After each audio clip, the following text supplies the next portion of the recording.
નમસ્કાર મિત્રો, આપણે આ દુનિયાની અંદર ઘણા બધા માણસો જોયા હશે, ઘણી બધી સંસ્થાઓ જોઈએ છે, ઘણા બધા ટ્રસ્ટો પણ જોયા હશે, પરંતુ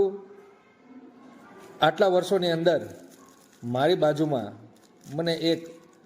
મનોદિવ્યાંગ લોકો માટે કામ કરતી એક સરસ મજાની સંસ્થાની મુલાકાત લીધી અને એના ઉમદા કાર્યો વિશે જ્યારે મેં જાણ્યું ત્યારે ખરેખર આપણને એ સંસ્થા અને એ સંસ્થાના જે નિભાવ કરનારા કર્મચારીઓ અને આયોજકો છે તેના માટે આપણને ખરેખર ગૌરવની લાગણી ઊભી થાય. આજે આપ સૌ મિત્રોને મારે વાત કરવી છે મનોદિવ્યાંગ લોકોની હંમેશા સંભાળ રાખતી અને છેલ્લા 11 વર્ષથી કાર્યરત એવી માનવ પરિવાર સંસ્થા, ભાવનગર જિલ્લાના ગારિયાધાર ઘોડીઢાળ રોડ કુંભણ ચોકડી ઉપર આવેલ માનવ પરિવાર ટ્રસ્ટ નોંઘણવદર સંસ્થા. આ સંસ્થાની અંદર લગભગ 200થી પણ વધારે મંદબુદ્ધિ જીવાતમાં આશરો લઈ રહ્યા છે અને આ સંસ્થાના રાજુભાઈ વઘાસિયા અને રાજેશભાઈ કથિરિયા તેમજ તેમની ટીમની સૂઝબૂછથી આ સંસ્થાનું કાર્ય છે એ ખૂબ જ સુંદર રીતે આગળ ધપી રહ્યું છે. માનવ પરિવારમાં આશરો લઈ રહેલા જીવાત્માને 3 ટાઈમ ભોજન સાથે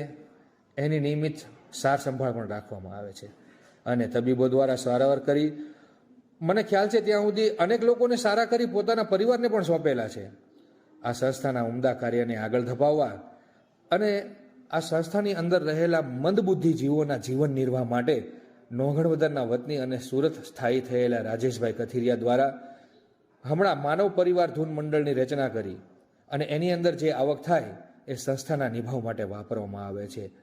તાજેતરની અંદર સુરત શહેરમાં એક ભવ્ય ધૂનનો કાર્યક્રમ રાખવામાં આવ્યો, જેની અંદર તમામ દાતાશ્રીઓ, હીરાના વેપારીઓ અને રાજકીય આગેવાનોને આમંત્રિત કરવામાં આવેલા હતા. ધૂન મંડળના મિત્રો દ્વારા દિવસે પોતાનો ધંધો બંધ રાખી અને રાત્રિના પરમાર્થના કાર્યમાં પોતાનો કિંમતી સમય આપી ઉમદા કાર્ય કર્યું હતું અને હજી પણ કરી રહ્યા છે. મારી આપ સૌને વિનંતી છે કે જ્યારે આપ સૌને સમય મળે ત્યારે આ માનવ પરિવાર સંસ્થાની મુલાકાત લઈ જીવાત્મા કલ્યાણ માટે સહભાગી થશો એવી શુભેચ્છા છે. આભાર.